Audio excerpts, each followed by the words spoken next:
यह स्टोरी शुरू होती है जब मैं घर से गुस्से में बड़बड़ाते हुए निकल आया था और बस स्टैंड की तरफ आगे बढ़ने लगा। मैं मन ही मन बड़बड़ा रहा था, पता नहीं कितने पैसे छुपा के रखे हैं, लेकिन मेरे लिए एक बाइक नहीं ले सकते। अब मैं यहाँ से चला जाऊंगा और तब तक वापस नहीं आऊंगा जब तक मैं खुद के पैसों से बाइक नहीं खरीद लेता। इतना सोच ही रहा था तभी मेरे पैर में मुझे कुछ चुभने का एहसास हुआ। नीचे देखा तो समझ आया कि जल्दबाजी में पापा के जूते पहन आया हूँ। उन जूतों में कील उभरी हुई थी जो मेरे पैर में बार बार घाव किए जा रही थी, लेकिन उस समय गुस्सा अधिक था तो मैं बड़बड़ाते हुए आगे बढ़ गया। एकाएक मुझे याद आया कि मैं पापा का पर्स भी साथ ले आया हूँ।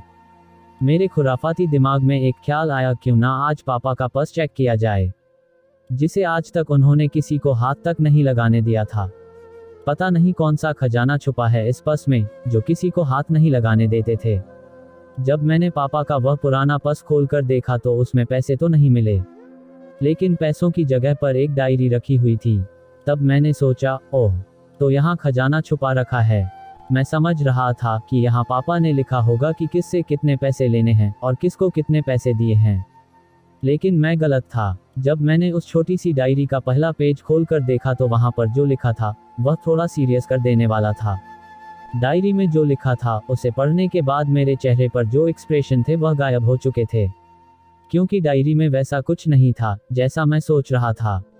वहां पर उन पैसों का हिसाब लिखा हुआ था जो अलग अलग कामों के लिए अलग अलग लोगों से उधार लिए गए थे। उस लिस्ट में कंप्यूटर के नाम पर भी पैसे लिए गए थे। कुछ यूं लिखा था, 50,000 बेटे के कंप्यूटर के लिए। यह वही कंप्यूटर था जिसे मैं आज तक यूज कर रहा हूँ, लेकिन मुझे यह पता नहीं था उस कंप्यूटर को खरीदने के लिए पैसे कहाँ से आए थे। लेकिन आज पता चल रहा था।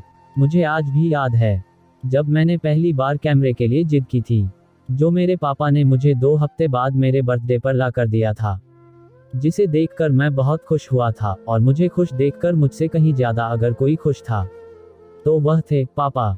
अब मेरे चेहरे से गुस्सा एकदम गायब हो चुका था। जब मैंने आगे का पन्ना पलटा तो वहां पर कुछ विशेष इच्छाएं लिखी हुई थी। पहली जो विश थी उसमें जो लिखा हुआ था, अच्छे जूते पहनना। यह बात मेरी कुछ समझ नहीं आई। तभी मेरा पांव अचानक सड़क पर भरे हुए पानी पर जा पड़ा और तभी मेरे पांव में कुछ गीलीपन होने का एहसास हुआ। जब मैंने जूता उतार कर देखा तो उसका तला टूटा हुआ था। यह देखकर मुझे डायरी में लिखी बात याद आ गई।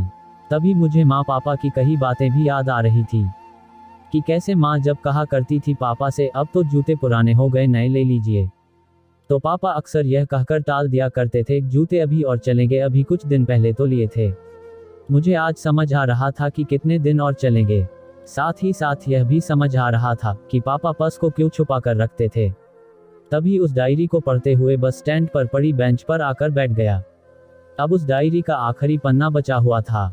उस पन्ने को जब मैंने पलट कर देखा तो वहां कल की डेट लिखी हुई थी। तारीख के नीचे लिखा हुआ था 50,000 रुपए बाइक के लिए। बस इतना पढ़ा और दिमाग सन रह गया। अब मेरे मन में कोई शिकवा गिला नहीं बचा था, बस मेरी आंखों से आंसू चले जा रहे थे। मुझे आज तक नहीं पता तब मैं क्यों रोए जा रहा था। अब मैं जल्दी से घर की तरफ भागा, लेकिन जूतों की वह कील पांव में अब तक घाव बनाने में कामयाब हो चुकी थी। मैंने जूतों को रास्ते में ही निकाल कर फेंक दिया और भागते लड़खड़ाते हुए घर जा पहुंचा, लेकिन पापा घर पर नहीं थे।